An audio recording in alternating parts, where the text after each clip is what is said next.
विश्व 24 न्यूज, हर पल आपके साथ। का आव्हान आहे?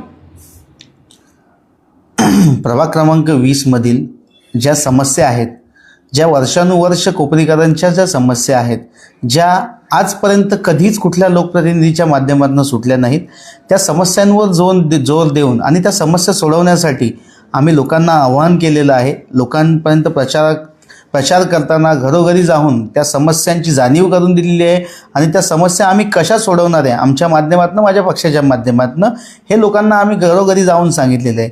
आजपर्यंत लोकांचा खूप चांगला रिस्पॉन्स आहे। लोक आज सुशिक्षित आणि नवीन चेहऱ्यांना पाहून फार उत्सुक आहेत आणि मला वाटतं नक्कीच येणाऱ्या काळामध्ये लोक आम्हाला आमच्या केलेल्या कामाची पोचपावती देतीलच। आणि माझ्या माध्यमातून इतकंच आव्हान राहणार आहे आमच्या कोपरीतल्या सर्व नागरिकांना आणि मतदारांना, सुशिक्षित, युवा आणि लोकाभिमुख असलेल्या आणि लोकांसाठी काम करणाऱ्या, ना की स्वतःसाठी काम करणाऱ्या लोकप्रतिनिधींना संधी द्या। धन्यवाद। खरं तर कोपरीत अनेक दिवस आपण प्रचार करताय, काय विजन घेऊन मतदारांपर्यंत चालले? आज आम्ही कोपरीत बरेच दिवस झाले प्रचार करतोय।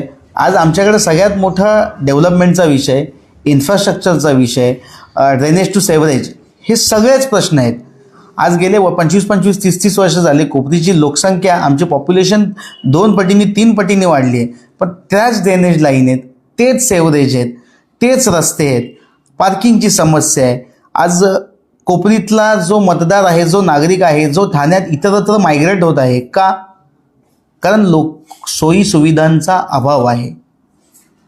जर कोपरीत पाहायला गेलं, एकंदरीत ठाण्यात पाहायला गेलं तर महायुती वर्सेस महाविकास आघाडी मनसे अशी लढत आहे। कुठेतरी आव्हान वाटतं या लढतीचं?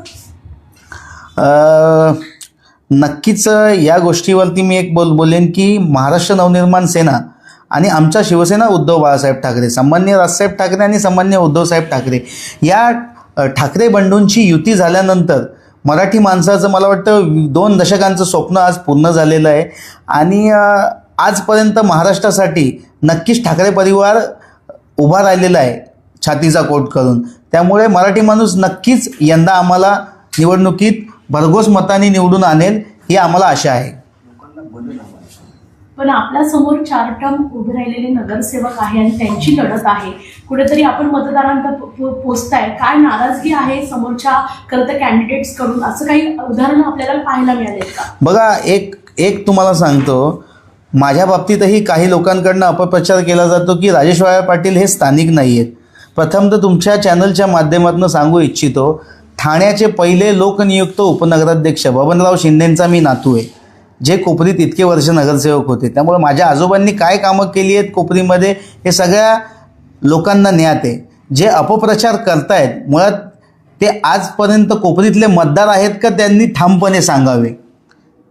ज्या व्यक्तींना कोपरीत मतदार नाही आहेत त्या व्यक्तींना कोपरीबद्दल काय आस्था असणार आहे? आणि त्यांनी काही कामं केली आहेत ज्या इतक्या काळामध्ये, त्यांनी दाखवावं लोकांना, एक काम दाखवावं लोकांना की मी हे केलेलं आहे। मी तर सांगू शकतो की राजेश वायरनी स्वतःच्या माध्यमातून कुठल्या निधी वगैरे काही नसताना राजेश वायरनी काय लोकांची कामं केली, तीच कामं घेऊन राजेश वायर आज लोकांपर्यंत गेलेलं आहे। कसा मतदारांचा प्रतिसाद आहे आणि येणाऱ्या काळात कसं वाटतं, चित्र बदलेल का? नक्कीच बदलेल। लोकांना बदल हवा आहे कोपरीमध्ये। आमच्या काम करणाऱ्या माणसाला नक्कीच कोपरीकर संधी देतील आणि राजेश वायरचं काम बोलतं हे तुम्ही मतदारांपासून सर्वसामान्य नागरिकांपर्यंत तुम्ही ऐकू शकता। राज्यातील महत्त्वाच्या आणि आपल्या भागातील ताज्या बातम्या पाहण्यासाठी आजच आमच्या विश्व 24 न्यूज चॅनलला यूट्यूबवर सबस्क्राईब करा आणि बेल आयकॉन प्रेस करा।